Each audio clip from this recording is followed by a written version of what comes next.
But let's go. We have three great guests today. One is Prince Michael of Liechtenstein, then is John Fun from the US, from New York, quarantined there, then is beautiful Barbara Kolm. I would start with Prince Michael of Liechtenstein. I will skip the introduction, although his name is already presenting himself. So Michael, I give you the floor. The title of this today's seminar that we organize with the resource banks is, and the Free Market Roadshow is quite intriguing. In a time of COVID-19, in a time of pandemia, in a time where the entire Western world is locking down, China is taking control, or at least China is making some advances to Europe, and particularly to my country, Italy. So we chose this title, Geopolitics, China's assertive comeback and her plans for invasion of the EU. Michael, is there an invasion of the EU by China? And how is this affecting the European Union and the single countries? And I will have to ask you if you can either low down your volume or use headphones. Otherwise, we have a horrible echo. Okay, thank you. So I will start. Do you hear me well without echo?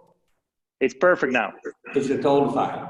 Okay, we have these questions of China's assertive comeback and her plan for the invasion of the European Union.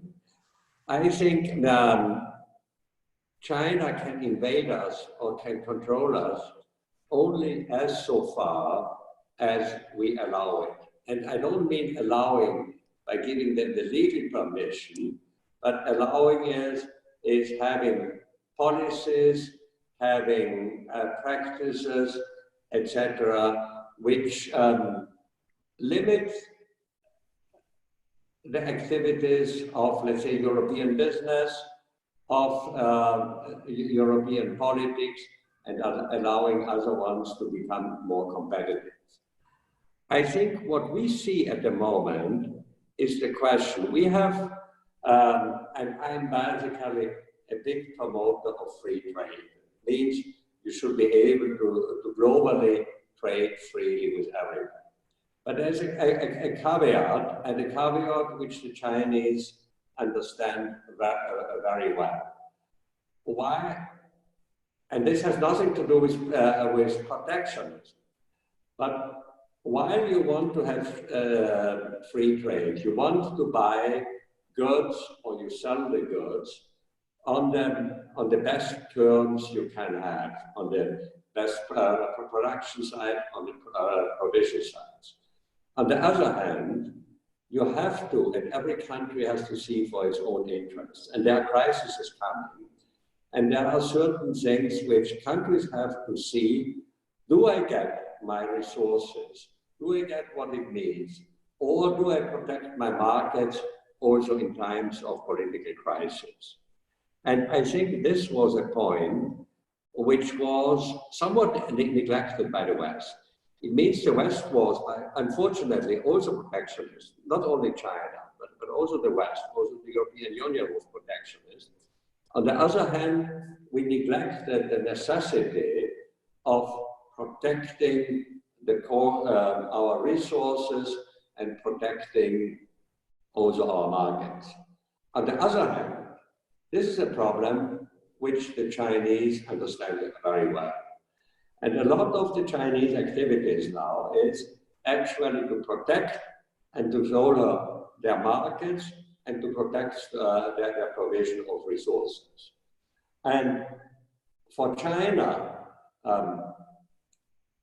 Africa, for instance, is very important as a place to get resources from. Agricultural, food, minerals, etc.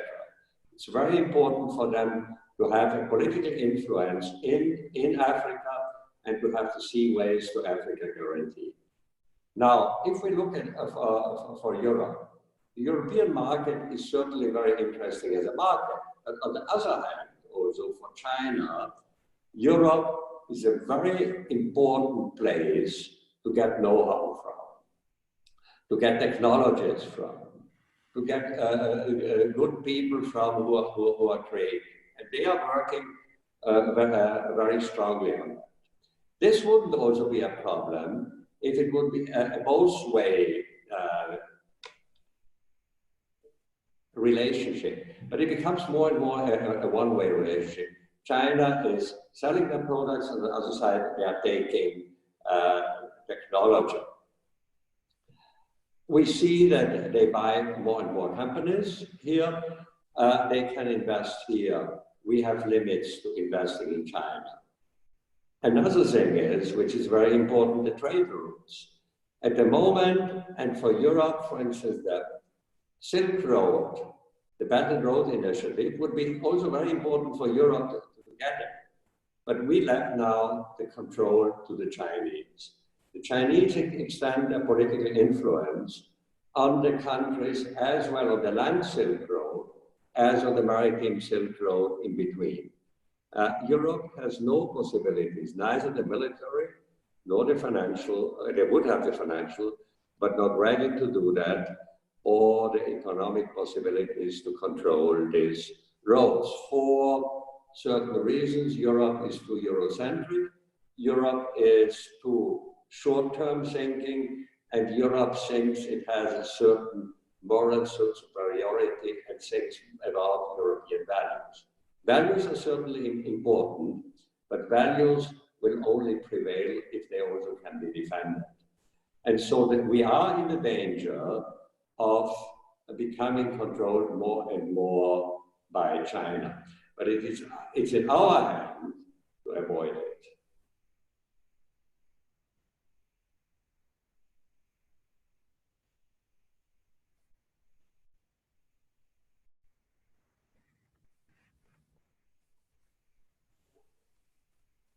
Hey, Michael.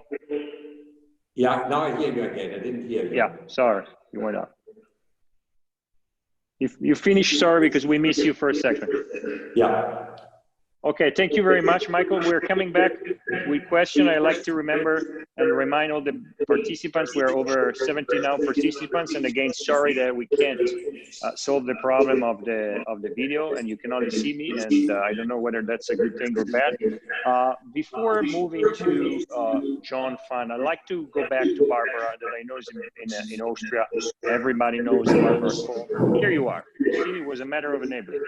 Yeah. Here he is, our prince. You see, at the end, the prince always comes. Cool. Thank you. You did something magic with your finger. And I didn't do anything because I'm not the one controlling. Okay. So probably somebody in Austria with some great power. Okay. I'd like to give the floor to Barbara Kolm from Vienna. Barbara was supposed to do the introduction, but given the chaos that we got at the beginning, I went straight to you, knowing your limited time. So Barbara, please provide us with a good introduction to the topic, and also provide your view, and also maybe 2 words why we're doing these seminars. Well, thank you very much, Pietro. Everybody. I probably turn it. This would be better. Oh, you're good. You're good. Go ahead. Go ahead. Okay.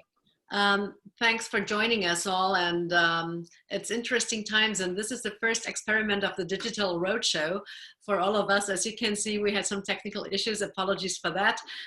Despite the test, of course, worked out well yesterday, and then when it comes to real life, it sometimes doesn't work. So there is, as we all say, we have to be creative, and our main topic this year is disruptive innovation. And given what we are going through these days, with the COVID-19 and the containments and all issues, whether it's on the monetary front, whether it's on the fiscal front, and on the economic front, I mean, every day is indeed a surprise. But having chosen this topic, China, I would also like to say a couple of words which are very important to us libertarians and to those who are freedom-loving individuals. So we all want and we all love free trade. I think this is a given. And I keep quoting Bastiat when he said, when goods cross borders, weapons won't. So these as libertarians, I think, is the most important thing. But we also have to always play by the same rules. So if we open up borders, if we trade freely, we have to expect that our counterpart does the same. Having said that, we have seen this, especially with certain intellectual property rights and patents, that this is not true. And so we have to reconsider definitely where do we start and where does this entire thing end. But I would also like to take one more point that Prince Michael has already picked up on. And that's the infrastructure point. And I think us as Europeans, and given that we think that we are independent and we want to maintain our independence as not only as the European Union, but as Europeans in general, we should look at the infrastructure issues, and we should look at the foreign direct investments, especially by the Chinese that have come into Europe, and how high those credits are. And then also compare them to other ways of financing infrastructure. And Carmen Reinhardt had come up with a study last year actually, saying that China has provided over about 5 billion in loans to those developing countries, which is obviously twice as high as was anticipated. So far, so good. This is one thing. If we look at the loan, at the rates of interest, then those interest rates that the Chinese provide to the countries that have taken the loans, and it's not only African countries and Latin American countries in Europe, it's specifically countries in the Balkans, it's the Belt and Road Initiative and many others. And it's always from state-owned company to state-owned company. So keep that in mind. It's never state to state, but that should always be considered. That those loans are much higher than the loans that IMF and World Bank is giving or is providing. Having said that, I just would like to say two more things on this credits that are used to build infrastructure. And it's actually the dimensions are tremendously high. In 2000, it was only 1% of the world economic output. In 2018, it was already 8%. And this is equal to approximately to the amount that was given, that was provided by the US in forms of credits after World War I and II to Europe. So just keep that in mind. So we have this credit issue. We know, of course, that the renminbi is a currency that is also very different to the US dollar, to the euro, and that the central bank in China also plays by different rules, and that we should keep that in mind. And if we could, if you want to, Pietro, we can also discuss trade figures and numbers later on. Because after all, this entire thing not only started with the coronavirus, but it actually started with the so-called trade war between the US and China, and made everybody kind of attentive to the issue that we so freely have given up our individual freedoms, and now with supply chains rely on a continent or on parts of a continent that is difficult to play on a level playing field. Thank you, Barbara. We come back to that for sure. Before turning to John, and John Fund is a fellow at the National Review and economist at Fox News. John, you are in the US, and now I would say the virus invasion has reached the United States, despite what President Trump and the majority of the media were saying a few weeks ago. So how do you see this in relationship with China?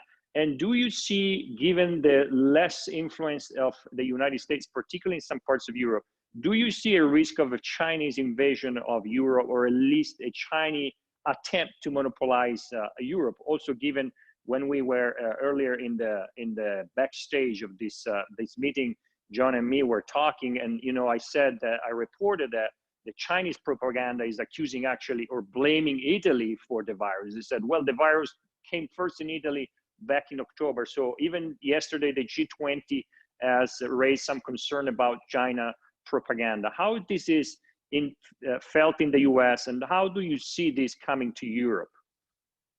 Well, first of all, let me stipulate that, of course, China wants the rest of the world to recover because it wants to restore normal trade flows. Having said that, let's be very clear.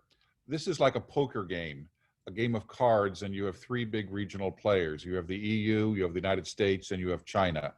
And all of these people have been playing by a certain set of rules and patterns of trade.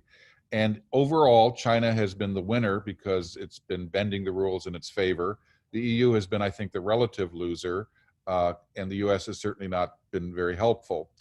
The coronavirus turns over the game board. All of the cards are high into the air. The player who picks up his cards and plays them best in the aftermath of this virus is going to get more leverage. So I wouldn't call it so much a Chinese invasion as I would call it added Chinese leverage in the rules of the game. Now, China has been the hardest hit power here, but because it started first, because the virus originated in China, and because it used its authoritarian powers to basically lock down the entire country, and the Chinese are a very disciplined people, they respond to authority in large part, only about 20% of Chinese businesses still remain closed. So they have a head start in getting back into the trading game. Now, here's where the Chinese are going to be involved.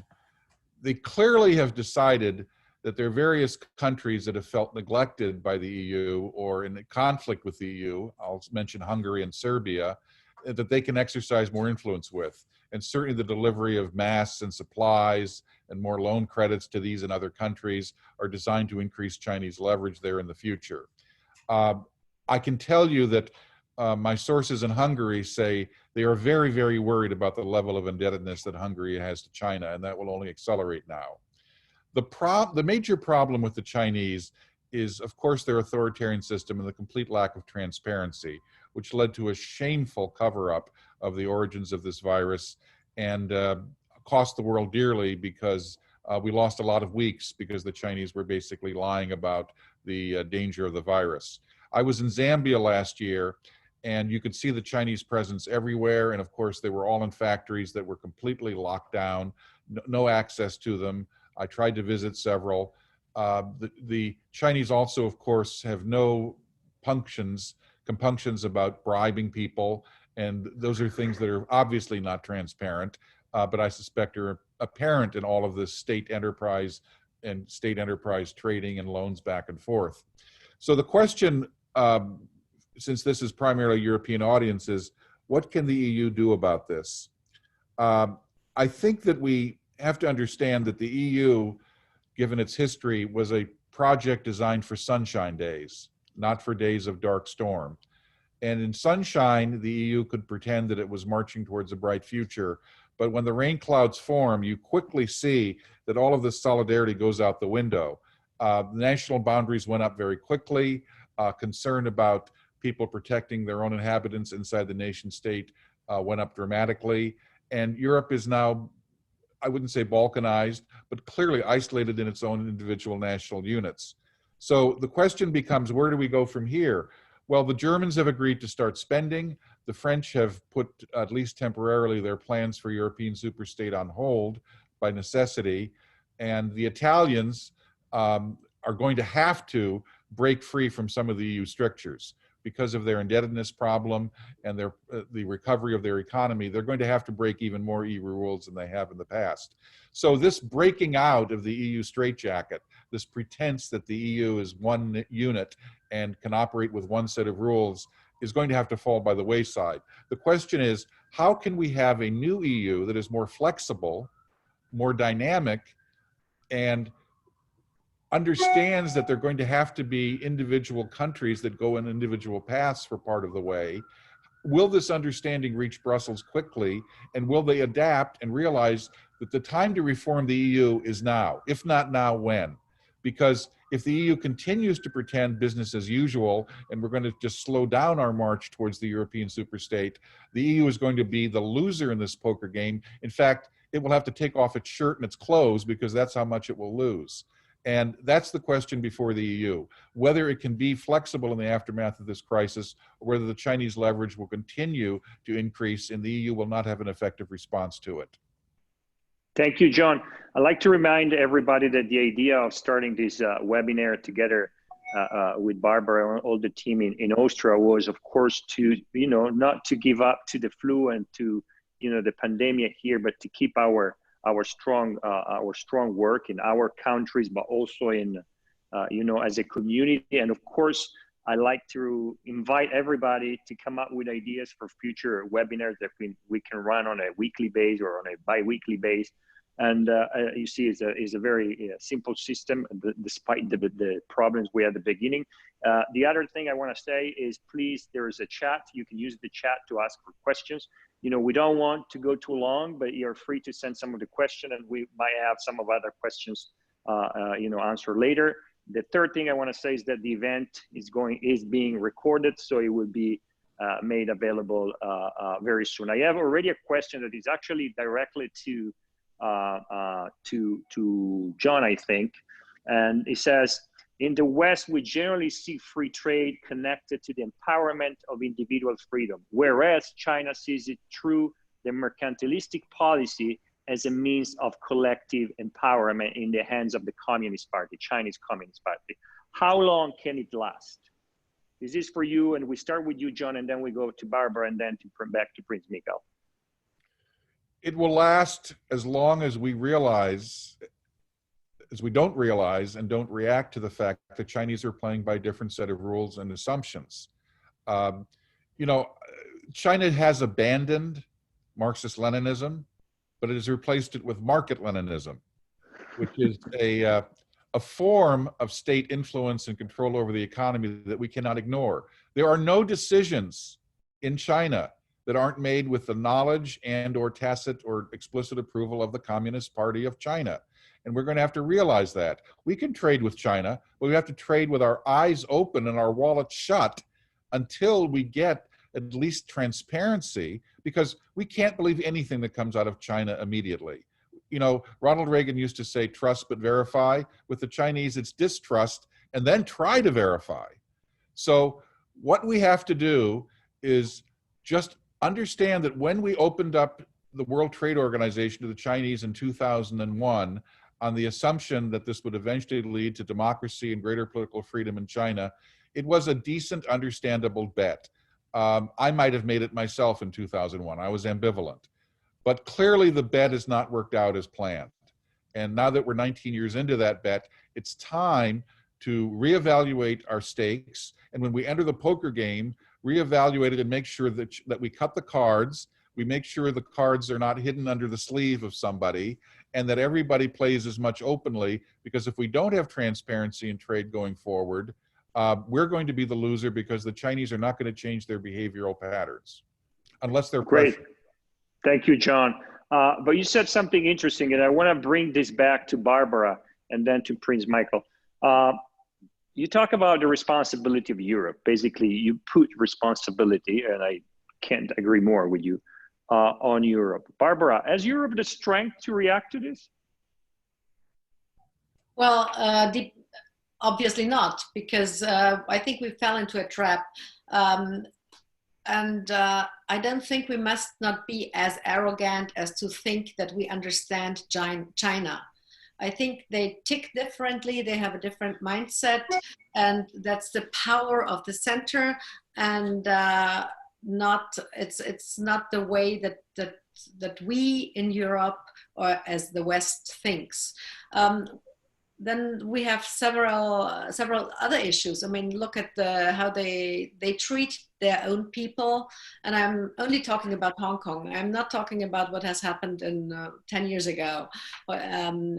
I want to repeat that that they have an issue with the rule of law, that they play with different games. When they joined in 2016, our the big currency circle, and the renminbi was welcome there. In their central bank still has a different approach. even ours in Europe and the Fed now respond to constant crises in a way that is probably not what libertarian or pro-market people would have thought they would. So I don't think that I think it's in our own responsibility as Europeans, as much as we want free trade, as much as we believe in globalism and globalization, we have to make sure that the rule of the game is played on a level playing field. And this, in this case especially, we don't see it, and we mustn't fall into certain traps. And when it comes to advocate rigorous free trade, I would go as far as we say, let's first make sure that the European Union functions the way it was designed to, with the 4 freedoms that should really finally work. And then if we look at the trade agreements that we have seen that were negotiated, over negotiated, and then still did not happen because it was managed trade and not unilateral free trade that we were used to deal with the West and many other countries in the world. So we should look into that as well. And I think this is the limitations that we Europeans have set for ourselves. Think out of the box and act disruptive. Oh, great. I like when you go back to the basic principles of the European Union, of also free market. Prince Michael, I'm back to you. Do you agree? Do you share Barbara's view? Who doesn't? Would you share Barbara's view? Well, I do. And I think there is one thing which is also very important, besides looking at what China is doing. I think one of the big challenges for Europe will be, and one of the biggest obligations is to make Europe more competitive again. And Europe, unfortunately, the European Union started very great with guaranteeing the 4 freedoms. But then they started to over-regulate it and to harmonize too much. And actually with harmonization, they killed basically regional competition. Regional competition is also quite important. Not only nation, but regional competitions, and also competition in the regulatory system in order that we can improve. So we have now some sort of a cartel of regulations, which is limiting a lot. I think we are also working too much on perception and perception of values. And so we lose in the research area. Let's look at the issue of GMO. One has to be careful with GMO. But one can't just rule it out. And for instance, the question that the CRISPR technology was considered as a GMO and is therefore extremely limited, puts Europe back in the whole issues of innovation and research. But the knowledge is also known by other countries. And we leave there also field to other ones who can do it. Secondly, we allow certain companies, and this is also a failure of the companies, to be too dependent on the Chinese market. But we have whole industries in Europe who are very dependent on the Chinese market. So Europe became vulnerable on that. I think that the European Union, in order to get his functions again back, and I think it's very important for us, is that it's not overloaded with rules and regulations, that it will go back to 2 fundamental principles. The principle really of the 4 freedoms and not too limited by regulations, and the principle of subsidiarity and decentralization. The ever closer Europe will not work, and we know it also in business. Centralization rarely works. I know it was a plan now of President Macron to get this ever closer union, more centralized union.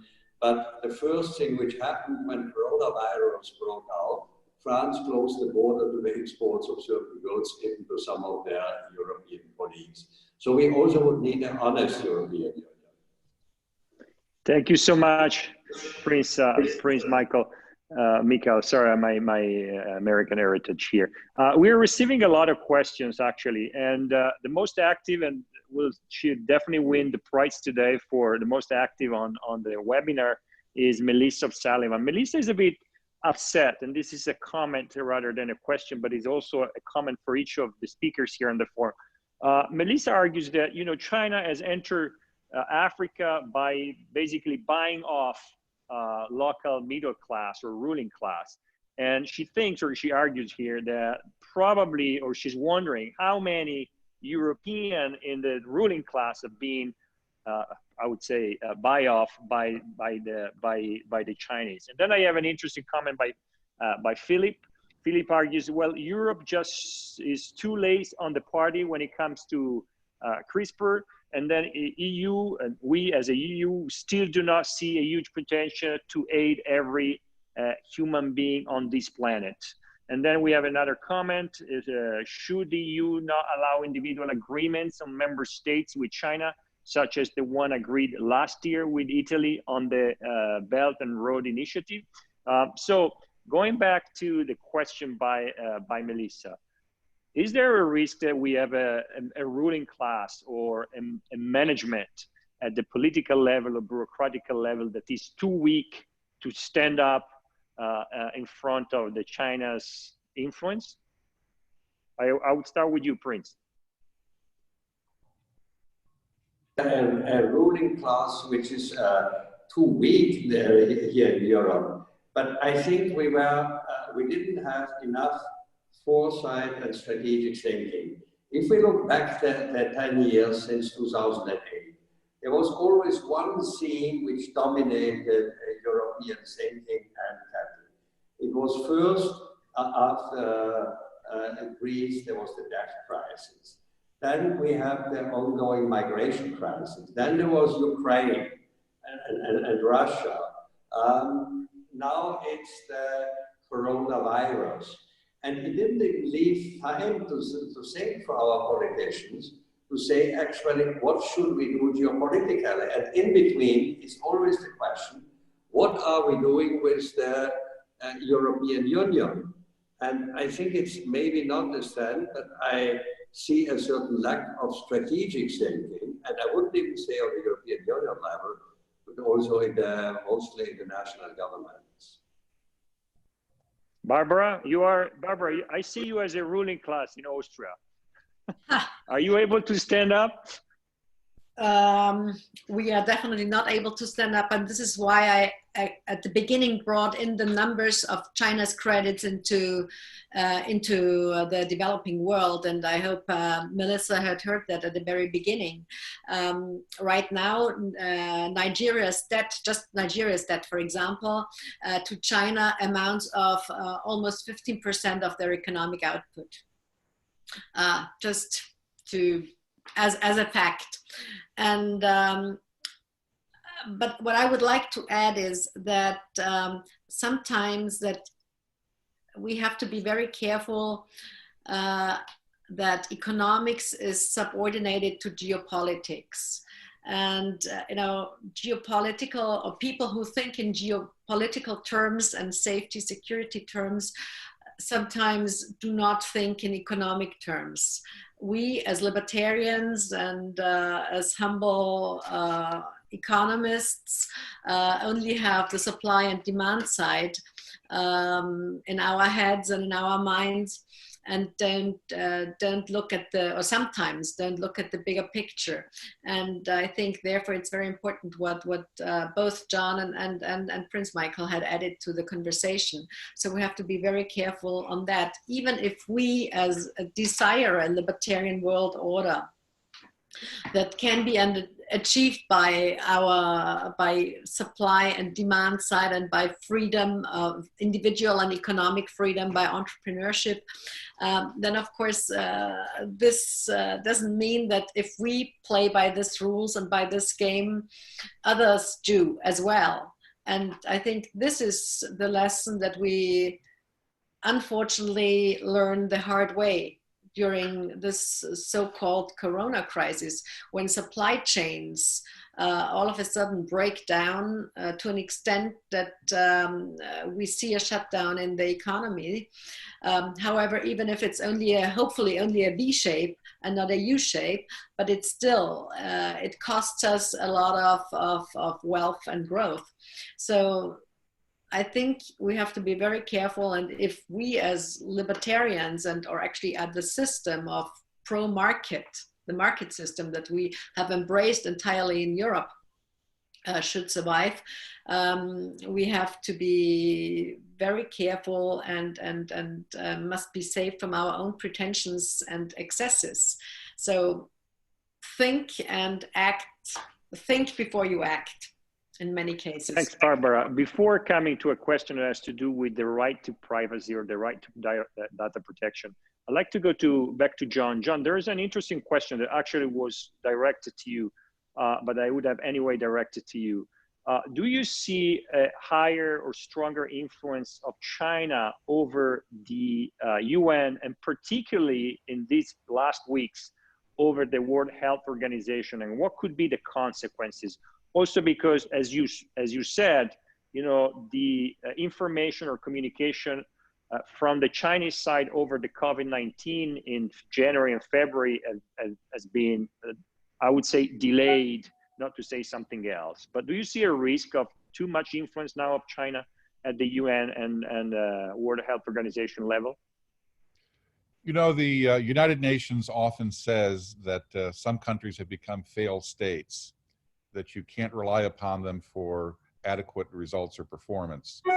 Well, the World Health Organization is very close to becoming a failed agency, where you literally cannot trust them to take in international considerations that are free from the burdens or influence of one of their largest funders, namely China. As late as mid-January, the World Health Organization was issuing pronouncements that were clearly basically a repetition of whatever the Chinese were telling them, and their behavior has been shameful in this area. The British Spectator magazine came out with a piece yesterday saying we should abolish the World Health Organization and start over. This is not the time to abolish any agency regarding public health, but we certainly need to have systemic and dramatic reform there, and it has to be decoupled from the countries that provide the funding. There has to be some increased measure of independence at the World Health Organization. Regarding the EU, I think Prince Michael made a very good point that we have a failure of strategic thinking. As I said, the EU is built for sunshine, not for storm clouds. And as a result, every time we have these storms, we just pick up and go on with the old previous policies, the continual ever closer march to a European superstate. Well, that's not working. We're having too many crises for that to work. So we have to, after one of these crises is over, take a step back and figure out how we're going to do things differently. And here's where I think we have to acknowledge that, yes, there are some internal problems in Europe that we are not fully aware of. You know, it was only a few years ago that the then head of the EU, Barroso, gave a lecture to the members of the European Parliament from Bulgaria. And he said, I will trust you with all the information I have when I'm convinced that almost half of you aren't being bribed by the Russians. He actually was that blunt in a private meeting. Well, we still have to worry about the Russians and their influence in Europe, but now the Chinese are clearly taking precedence over that with their enormous blandishments of credit and loans and influence. We have to convince the Chinese they're going to have to play by at least the rules of transparency, if not the rule of law. We have to have actual investigations of people who are being unduly influenced by China. And the media in Europe has been completely supine on this issue. I mean, political correctness has taken hold. In Italy, I noticed as soon as the realization that there had been a virus coming from China hit Italy, many of the politicians said, oh, we can't have racism. We can't say it's a Chinese virus. The mayor of Florence went out and had a Hug the Chinese Day, which, you know, confused the Chinese who were accosted on the street by him no end. Look, as classical liberals, we instinctively understand and know that there is a distinction between the nation and the state. The nation are the people of the country. They are all of the individuals who make the country work and prosper and a great place to live and to be tolerant. The state are the temporary custodians of the monopoly of force. They are the officials who may pretend to speak for the nation, but they do not. They are the state. So we have to understand that when we attack the Chinese, we are not attacking the Chinese people. We are attacking the Chinese state and the Chinese Communist Party. And we have to make that distinction very clear. We refer to the Chinese, it should be the Chinese regime. It should not be the Chinese people. But we should be free to attack the Chinese state and demand that they adhere to a higher level of transparency and adherence to the rule of law, because the Chinese people actually, if they were consulted freely, would support those measures. And they too are silenced in this debate. Yes, and John, you mentioned Italy being my country, you know, where the country I'm from.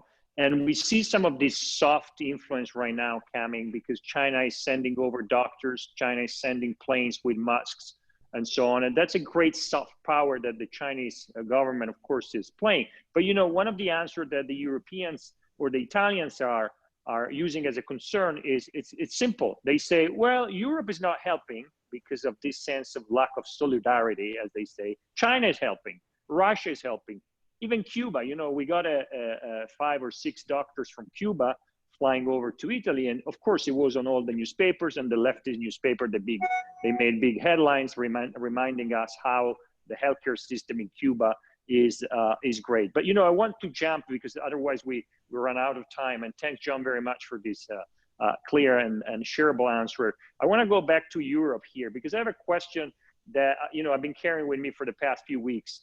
What is the balance between the right to health and the right to privacy and to, you know, protect your own data? Because one of the questions that we're asking ourselves is, what are we going to do next? You know, once this pandemic is over, or in order to stop, you know, the pandemic, one of the points is to use geolocation technologies, for instance, as China has done, or as other countries, including partly South Korea, are doing.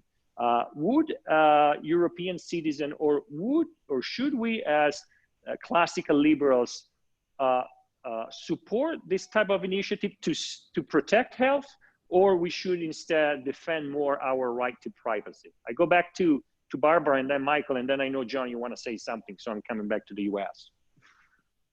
Barbara? Well, thank you, Pietro. I think this has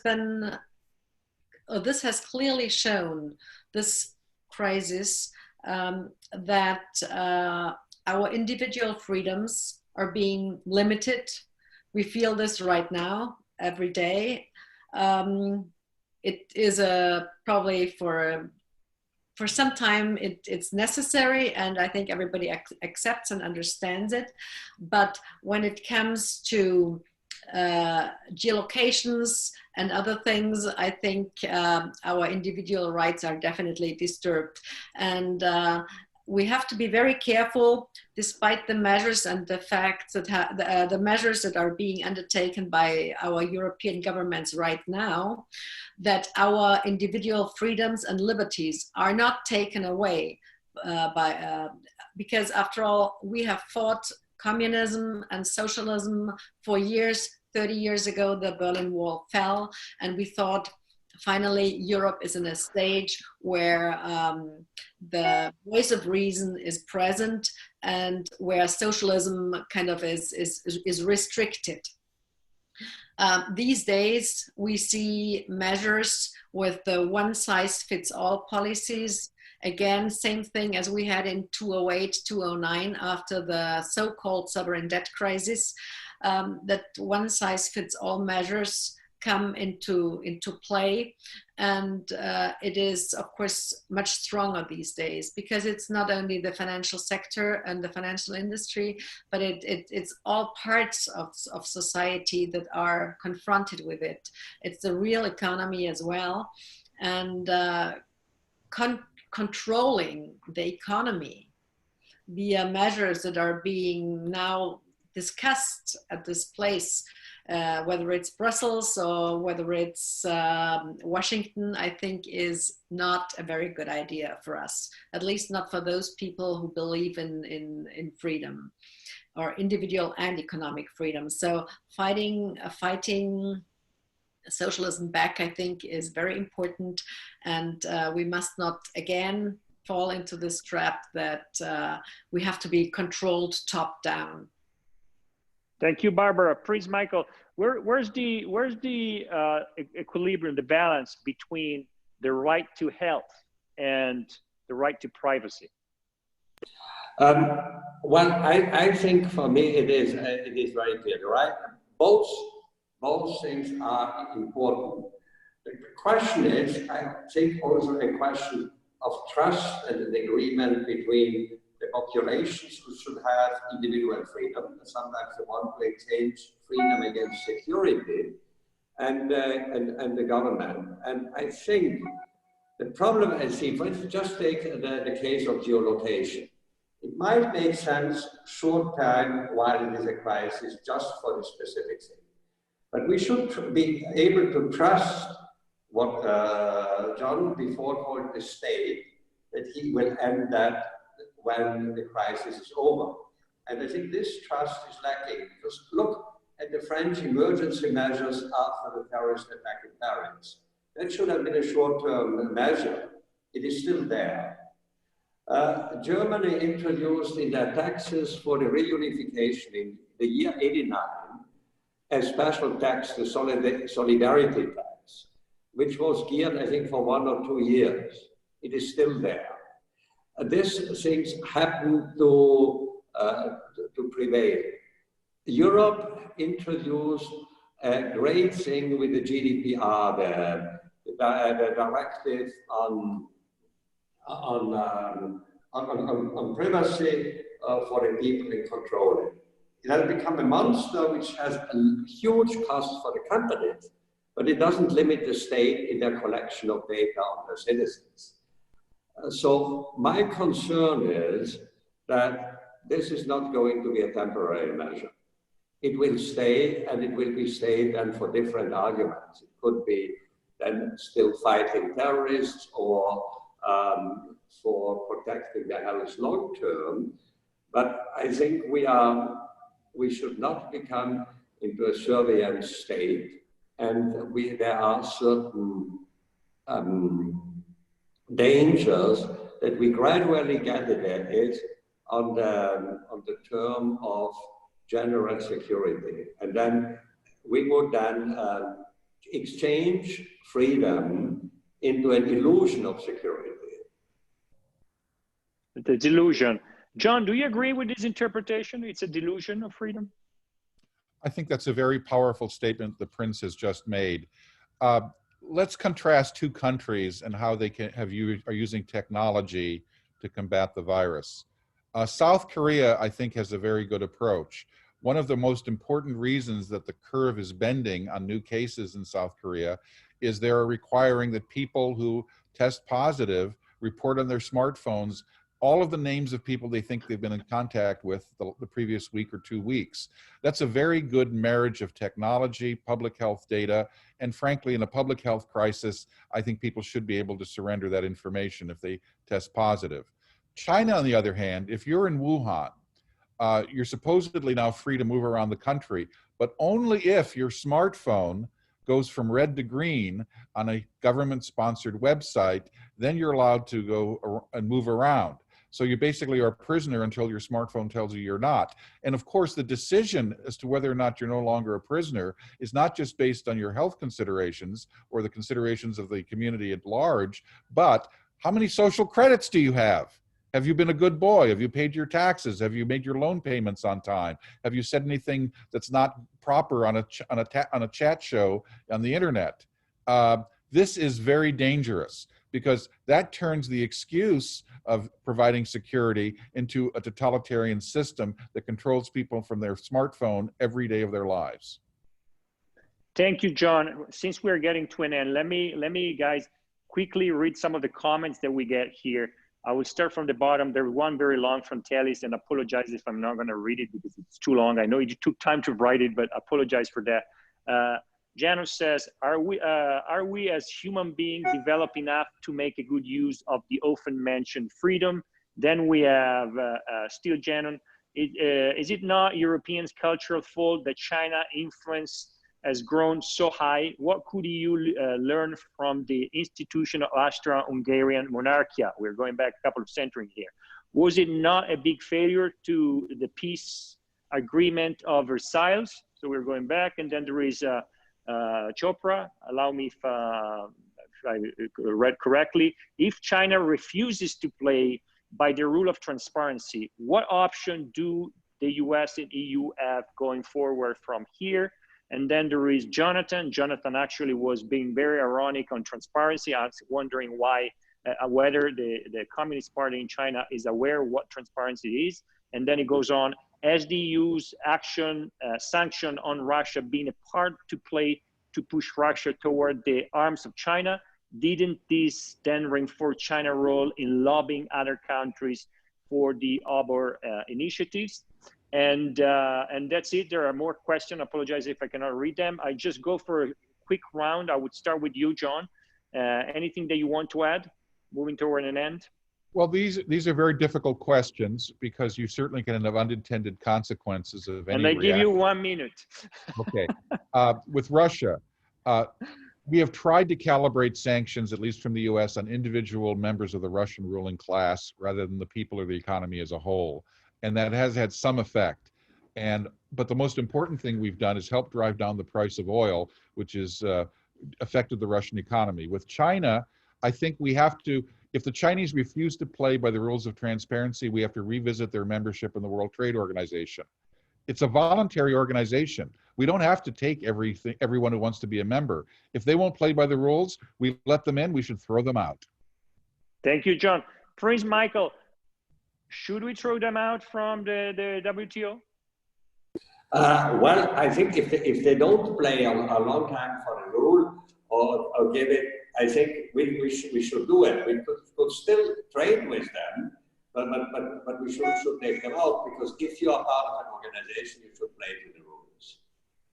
Thank you so much. We are within the hour. We have been perfect. Thank you very much, Prince.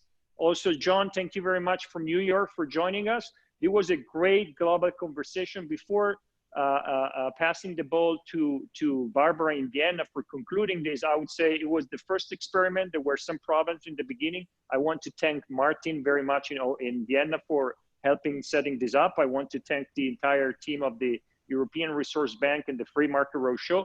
Barbara, we were supposed to meet in 2 months in Rome, but I assume that we will have to postpone this. So there will be other dates.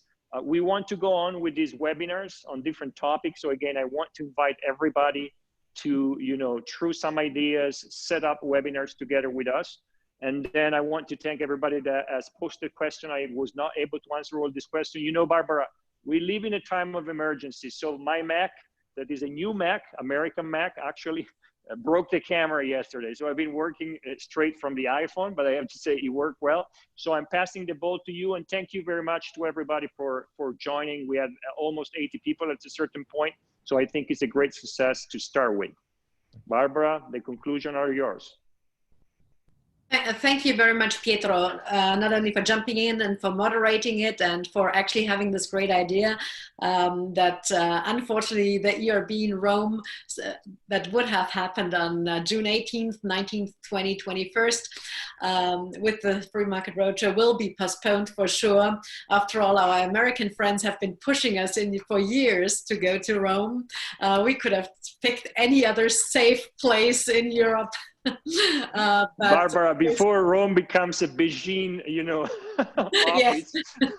No, we definitely, no jokes. We will definitely be in Rome this year, later this year, as soon as possible. And we will make sure that the live event will will also be as fun and as interesting as the last European Resource Bank meetings were.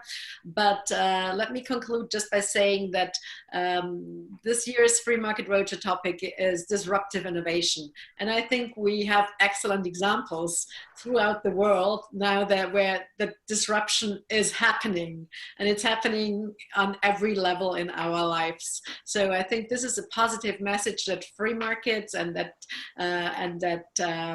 new solutions have always worked, and that we just have to be very positive and believe in that. And I think we will continue with those webinars, with the live meetings of the Free Market Roadshow family. There will be many other speakers. We have an entire list of topics that have already been sent to us ever since we sent out this first invitations. So you can be sure it will be entertaining, it will be interesting, and we all want you to continue and to join. This is truly a digitalization. After all, we have a lot of digitalization to catch up with in Europe, and so now the think tank industry is at least working on that very hard. I'm glad that. And finally, let me close with Hayek, because I think it is important to us that we save our individual freedoms and liberties. And Hayek has always said that the individual knows best what is good for him and for herself. So we should take self-responsibility and make sure that we make our own decisions and that we do not outsource them to others. Thanks, and looking forward to seeing you again. Pietro, mille grazie. Thank you, everybody, for joining. See you next time. Take care.